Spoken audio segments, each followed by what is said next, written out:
Thought I'd do a little reading. I'm back at Mariana's babysitting, and the little is in bed. But thought I'd do a little reading, and just in case it's been a while for me, I thought I'd do a quick little recap here. So, in late November of 1957, Elvis called Lucy and said he was in Memphis after a tour of Canada and Hawaii. And he wanted her to come up there, and he made all the arrangements, and she flew up. And so they spent some good time there and were very eager to see each other. As she said, being apart, 18 months apart, built their desire to a fever pitch.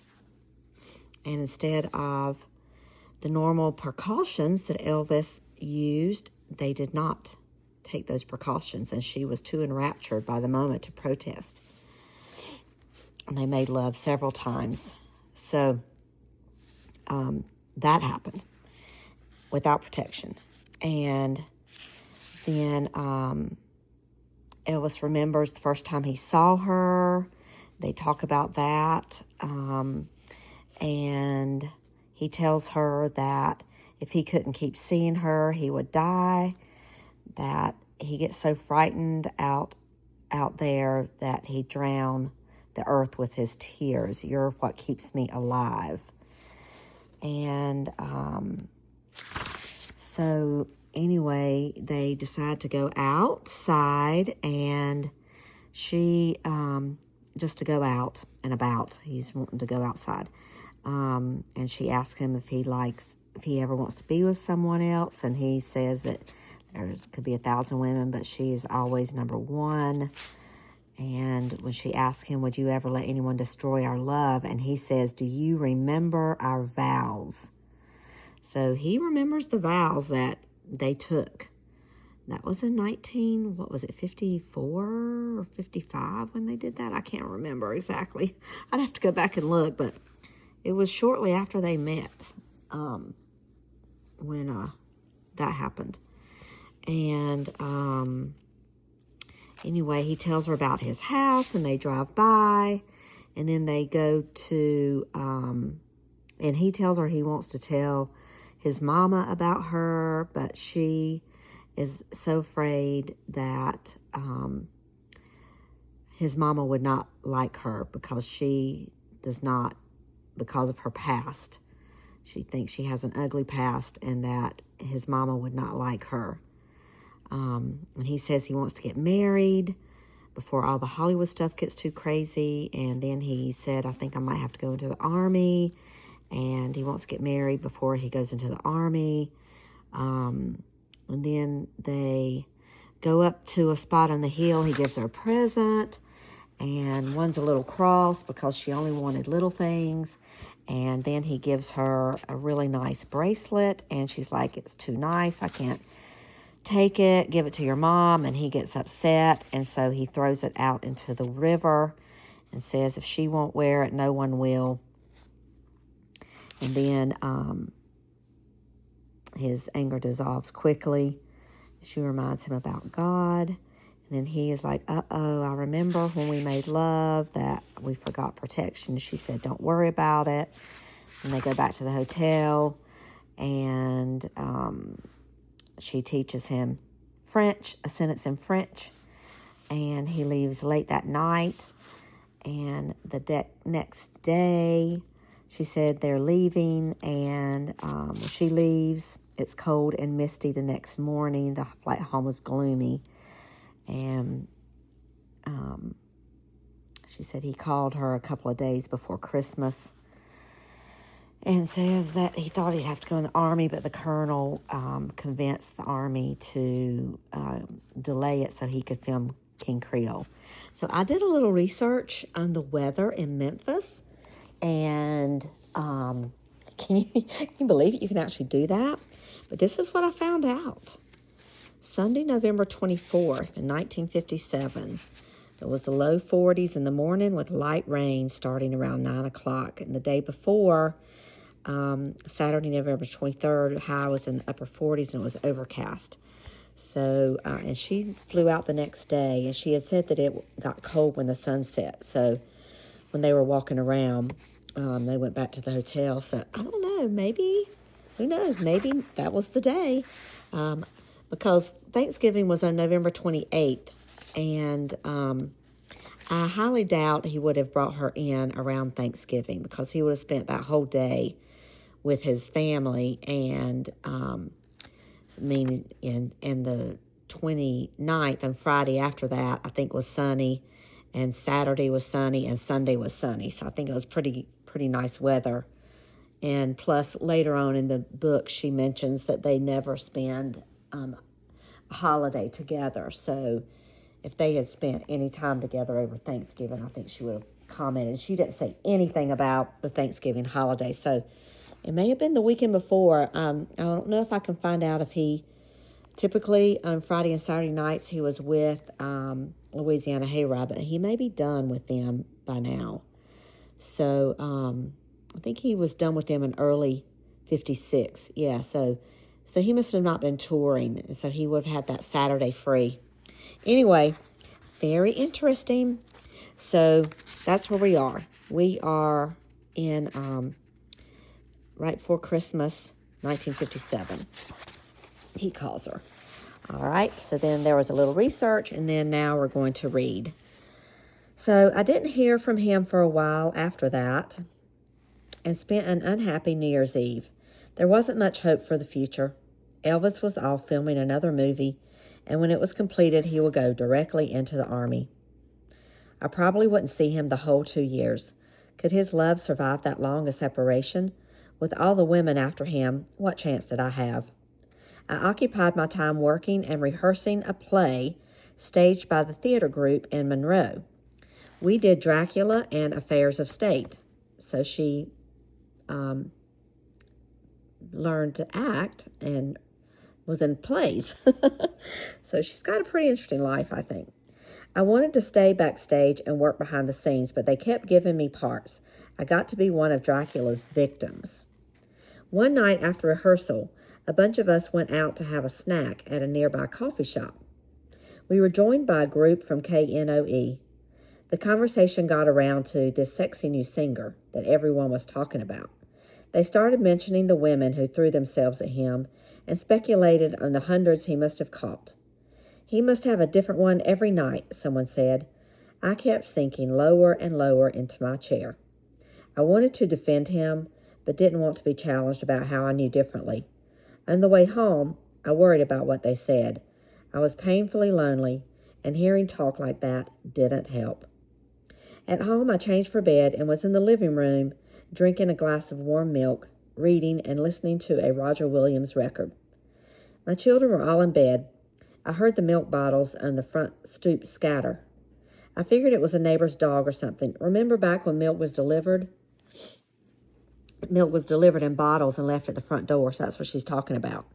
I heard the milk bottles on the front stoop scatter.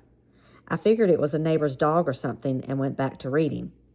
A minute later, I was startled by a frightening noise coming from the kitchen. I got up to check it out, and just as I entered, I saw the door leading to the garage splinter as someone kicked it in. A few more kicks, and it burst apart. In walked the man. He was ugly and angry. His face was flushed, and his eyes were bulging. His mouth was so tight I could see veins in his neck. He lunged at me and almost ripped my nightgown off. You bitch, you little whore, he screamed. I tried to make it to the bedroom, but he grabbed the end of my gown, causing me to fall hard on my face. He dragged me into the kitchen where he lifted me up, punched me in the face, then threw me through the shattered pass-through above the kitchen table. A pass-through is like a kitchen counter with a big window where you can pass food through from the kitchen to like the dining room. So he punched her in the face, then threw me through the shuttered pass-through above the kitchen table. I crashed onto the record player in the living room, which was playing a record. My hand went through the plastic top and was badly cut. I got up and ran toward the picture window. "Go ahead, jump out, you bitch whore," he said. I was thinking of doing just that, but he didn't give me the chance. He grabbed me around the waist and carried me into the kitchen. He dug his hand into his pocket and pulled out a thin object. Suddenly, a silver knife blade snapped into place. This was it. I was going to die. I screamed. He threw me back against the sink, grabbed me around the neck, and put the knife to my throat. "Dear God," I prayed, "don't let him kill me." "How does it feel to know you're going to die? How does it feel? Tell me, whore. I know you're seeing that son of a bitch. I'm going to kill you, and then I'm going to kill him. No, I got a better idea. I want you to watch me kill him. You'll see him nailed to a cross. You want to see that, don't you? I suppose you're going to tell me you love him. Go ahead, tell me. Make it easier for me to kill you both." I didn't move, not wanting to incite him further. If I could just stay calm, maybe I'd survive. He eased the knife from my neck. For an instant, I thought he had stopped. Instead, he put the knife up against my face. "I'm going to cut your damn face up to see if he'll love you then. You think he loves you? Who the hell you think you are? He has all kinds of whores. He doesn't love you. You know what he is." I heard screaming and became terrified about what might happen next. Debbie and Melody came running into the room and started beating on his legs, trying to pull him off me. "Please don't hurt Mommy," Debbie cried. I was so afraid he was going to kill me with my daughters watching. "You two go to bed," he demanded. "Get out of here." They refused to move. He kicked at Debbie with his leg, but that only made her scream louder. Finally, he let me go. I kneeled down to comfort my children. "Everything will be okay. Please go to bed. I'll be there in a minute." I wanted them out of there before he turned on them. When they left, I faced him and calmly said, "Leave this house." "Leave the house I own? The one I pay for?" he said. "Just leave this house. You don't deserve to have children. I'm going to take them away because I know what you really are. Don't you ever touch my children. If I can't take them away, I'll do something else. I won't let them live around you. I won't let them live at all," he said. "Leave this house." He moved toward the broken door. Just before he walked out, he turned and looked at me again. "I'll let you go this time, but if I ever see that son of a bitch in this town again, I'm going to kill him. I don't care how famous he is. You tell him that. You tell him he's going to be singing in hell soon. That's where he belongs." I went into the bedroom to calm the children. We all cried, but I stopped as quickly as possible because it was scaring them. I told them that the man wasn't serious. He just had a bad temper. It wasn't true. I could see in his eyes that he was capable of murder. Me, Elvis, the kids, anybody. The next time we wouldn't be so lucky. "Mommy, you promised me he wouldn't come here. You promised," Melody said, wiping her tears. "I know I did, honey. I'm sorry. I promise you'll never see him again." I stayed in the room until they fell asleep, then went to check Denise. Mercifully, she had slept through it all. I went to the bathroom to treat my injuries. My hand was badly cut. My neck was bruised black where he had grabbed me. It hurt so bad I could hardly swallow. After I cleaned and bandaged my hand, I moved Denise into Debbie and Melody's room, locked the door, and slept on the floor between their beds. The following day, I went searching for another place to live. I found a small house across the street from Northeast Louisiana State College and quickly made arrangements to rent it. I spent the next moving a few necessities. That evening, we moved in. My plans were to leave Monroe as soon as possible and not tell anyone where I was going, not even Elvis. He wouldn't take the threat seriously and might get hurt or killed. I told Mr. Silverstein at work that I would be leaving soon. He was upset and wanted to know why. People didn't leave town much in Monroe. You were born, raised, and died there. I told him about what happened, omitting the part about the threat against Elvis. He told me that running wasn't the answer and offered his help. "I'll protect you. I have a lot of influence." I had heard that before and had been fooled into thinking that the legal proceedings would keep the man away. What's a trespassing charge to a man who wants to kill someone? Nothing could stop him anymore. The only way to save my children was to hide and never let anyone see me again. Elvis would be better off without me. My life with him had been an impossible dream to begin with. The darkness of my past prevented us from making a life together. I let it go too far. I couldn't allow it to ruin his life. He will be okay. The papers were full of stories about his girlfriends. It broke my heart, but I was happy for him. Elvis was the kind of man who needed someone all the time. On my last day at the store, I remained after closing, gathering up my things. I noticed that no one had left, which was unusual. Mr. Silverstein appeared and said, "We have something for you." Then everybody gathered around and started giving me gifts. It made me nervous. I wanted to vanish from town without anyone knowing. My friends asked me to stay and offered their help. I didn't know what Mr. Silverstein had told them. He called me into his office and after much discussion, convinced me to stay 2 more weeks. I sold practically everything we had and gave away whatever remained. I was at the store the following week when the phone rang. I answered it myself and was startled to hear Elvis's voice asking for me. He was in Hollywood making that final movie before entering the Army. I put on an act and pretended everything was okay, fighting not to let on that I was about to move and never would speak to him again. It was so hard, I almost broke down. "I'm going to be seeing you real soon, baby, real soon," he said. I didn't say anything. "Are you okay? What's the matter?" "I've been a little sick, that's all. Everything is fine," I lied. "Lucy, when I go into the Army, I think I'm going to train in Texas. I'd like you to move down there and be with me. I'll pay for everything. Will you do that?" That made me feel worse. How could I have doubted his love? I held on to every word he said, trying not to show my pain. "I love you, Elvis. No matter what happens, you've got to remember that. I'll love you forever." "Nothing's going to happen. I'll do my Army thing and be out in no time. Don't worry.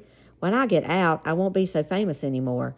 All this craziness will be over. Hell, nobody will probably give a damn about me. Then it'll just be you and me again, like it used to be. You'll have no excuse not to marry me. But we'll talk about that when I see you. I'll be there in a couple of weeks." I didn't want Elvis to lose his fame. That would hurt him more than he was letting on. But if he did lose it, he wouldn't lose me. I didn't care anything about his fame or money. Maybe it would calm down someday. Maybe he could perform and be happy. But the cameras and reporters wouldn't be around. Then we could be together. It was a tiny spark of hope. Wait a minute, let me read that again. Talking about his fame. Maybe it would calm down someday. Maybe he could perform and be happy, but the cameras and reporters wouldn't be around. Then we could be together. It was a tiny spark of hope, something to hold on to, so I wouldn't have to exist without dreams. That cheered me up for a while. I couldn't let him see me, though. I had to be gone before he came. If I was still here, the man would try to kill him. The stress of moving and my fear that the man lurked behind every corner was twisting me up inside, making me feel really sick. An older woman at Silverstein said it was the flu and gave me 2 capsules and told me to take them. She said they contained quinine and it would make me feel better. I swallowed them. For the next 2 hours, I was doubled over in pain. My stomach felt like it was going to explode. Fortunately, my mother was in town and rushed me to the hospital. The doctors became alarmed when they found out about the pills. In my delirium, I heard a nurse say, "I believe she's pregnant." That sent shockwaves through me. A doctor later confirmed it. "Do you know you're pregnant?" "No." "Well, that quinine could have killed you. You're not supposed to be treated by store clerks. That's what we doctors are for." He continued to scold me, but my mind drifted. All I could think about was being pregnant and what a cruel twist it was. This was the one child I should have been happy about. A child born out of love, fathered by a man I loved. Instead, Elvis's life was in danger and he would soon be entering the Army. His career was at a critical stage. He couldn't survive the scandal of my pregnancy. I was still legally married.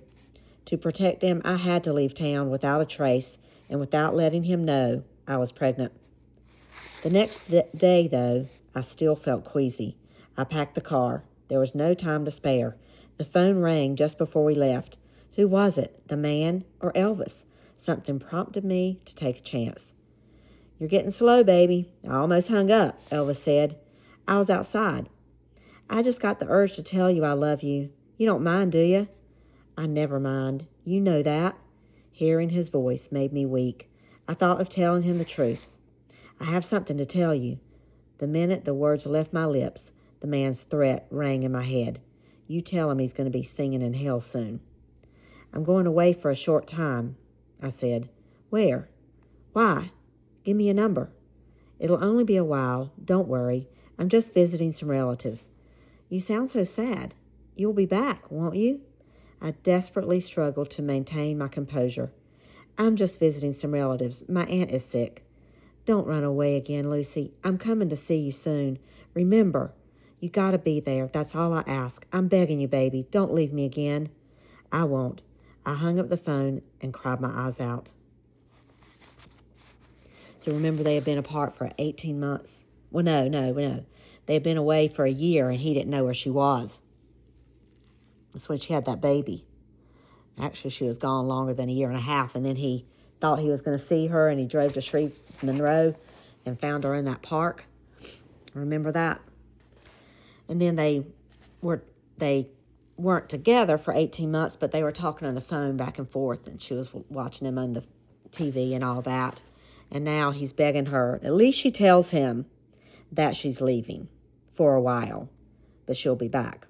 And he's like, please don't leave me. Please, you got to be there when I come to see you.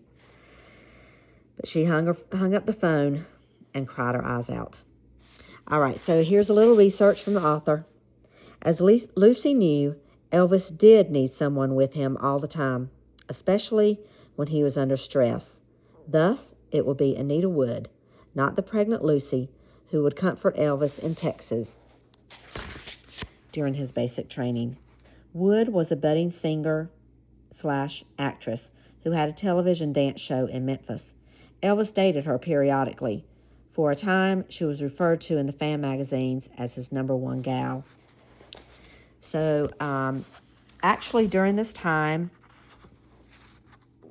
that the 18 months that they did not see each other was 1956. Started in 56 and went down through to fall of 57, late fall of 57. So during that year, Elvis touring, a lot of girls would throw themselves at him, and he did have a lot of girls. And supposedly there was a lot of one-night stands, sometimes multiple a day. But he says that none of that mattered to him. And at some point during this time period, he did begin to start feeling used. But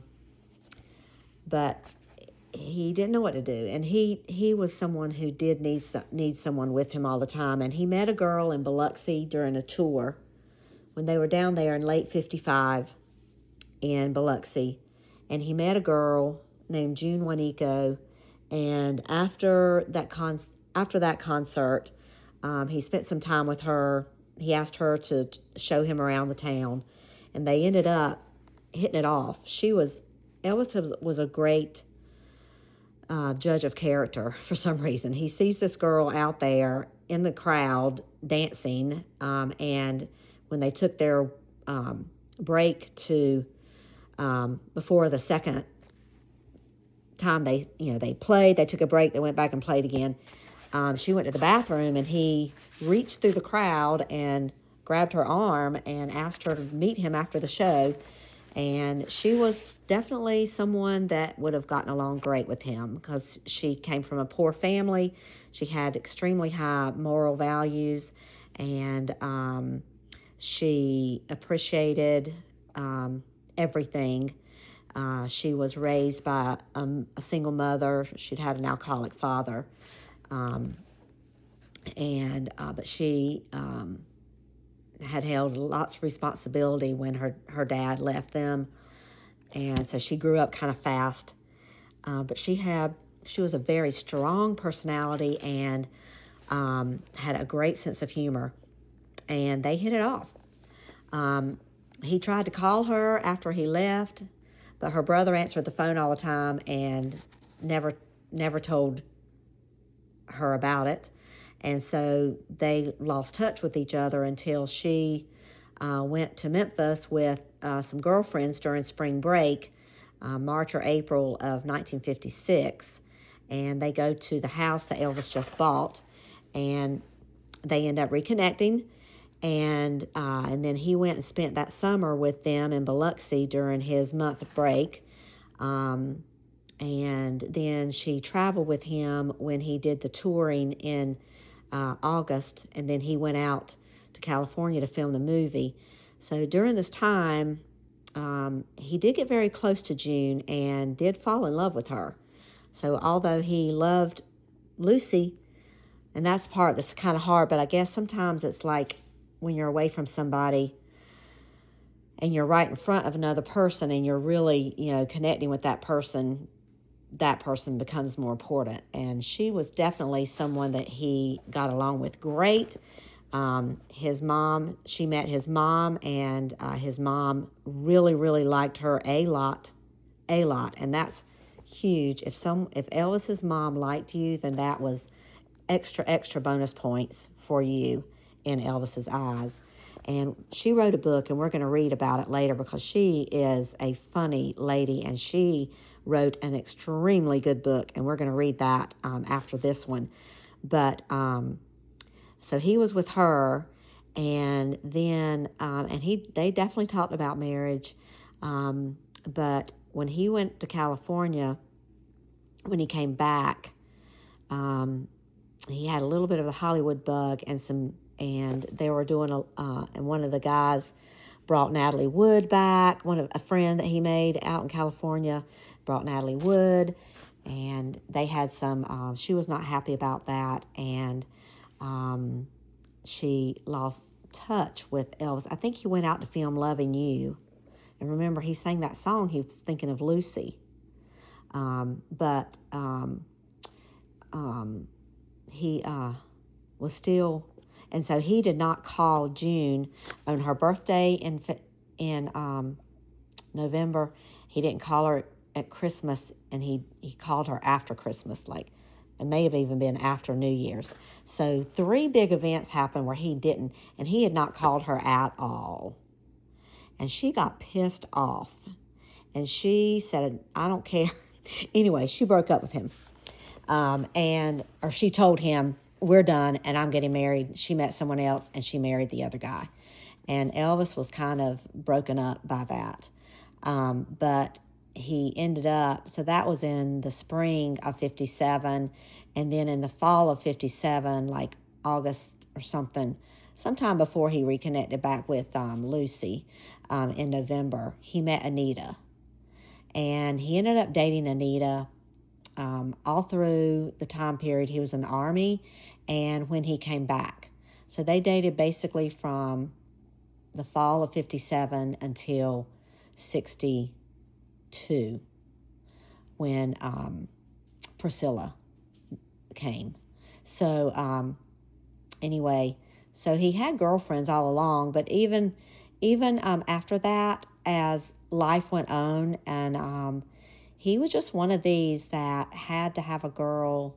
He had to have someone with him throughout his life. And when Priscilla wasn't around, there would be girls. And he would tell, as you'll hear him tell Lucy, but multiple people, he would say that he did not have sex with the women. A lot of times he just needed company. And a lot of times they read the Bible, they read books, they would just talk, but they did not have sex, but they would sleep. He would hold her. He just needed someone with him. He did not like being alone. There was just an emptiness inside of his little heart when he was by himself. He felt very lonely and empty, and so he liked company at night. And there's one of the girls that was in his, that sang with him, met him in late 60s. She was part of his stage show in Las Vegas, and they had a short affair. And she was very a Christian, strong woman, and had a lot of was on the same wavelength with Elvis. And he called on her a lot to just be there with him, just to lay in the bed with him at night when he was on tour. And this goes like on into the 70s, through the mid-70s, late 70s. So, and when he was feeling really, really down, he would call her to come up to his room just to be with him. And so I've read her story. She's a good one too. Maybe one day we'll read that. But anyway, so she's right. She's right. He definitely needed someone with him all the time. So yeah, as Lucy knew, Elvis did need someone with him all the time, especially when he was under stress. So so there's a little bit of Anita. So some parts of his life are crisscrossing with Lucy's, but she's still there. She's in the back of his mind at times because there's other women in the front of him, and she lives, a long way away, and so she kind of not necessarily put on the back burner, but I guess you could say put on the back burner. But he always remembers his vows that he had with her when they got married in their heart in front of God, and their love was written in the sky. So anyway, that's just some background of what's going on in his life while he's still having a relationship with Lucy. And see, Lucy doesn't know anything about June. She doesn't know anything about Anita, so she doesn't talk about it because she doesn't know, and Elvis isn't going to tell her about them. So all she knows is what Elvis tells her. And he, throughout the other relationships, he still comes back to Lucy. He still comes back to her. So anyway, that's just something that is important to know. All right, well, that's all that I'm going to read right now. That's a big chapter. She gets pregnant with his baby on November 23rd, 1957. And the man comes and threatens to kill her, threatens to kill Elvis. If he sees her again, threatens to kill the children. So she's like, I got to get out of here. I don't want to see Elvis anymore because I don't want him to die. I can't. His career won't survive the scandal of him having a child out of wedlock with a married woman who already has 3 kids. So she's thinking about his career.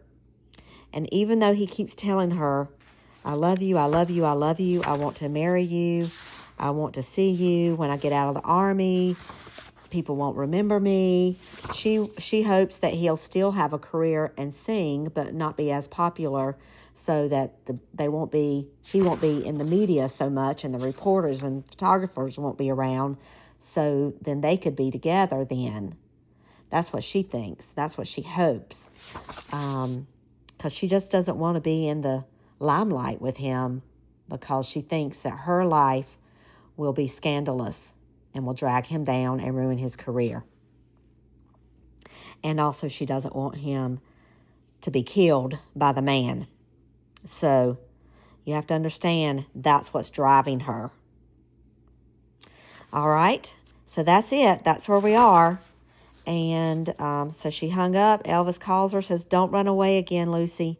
I'm coming to see you. Remember, you got to be there. That's all I ask. I'm begging you, baby. Don't leave me again. She says, I won't, and hangs up the phone and cries her eyes out. That's where we are. And that's like in February of 1958. So, and he's in Hollywood right now filming King Creole. And so when he comes back, he wants to see her before he goes into the army, which happens, it's going to be in March. So this is in February of 58 that they're talking right now. All right, well, I'll talk to y'all later. I'll see ya. Bye.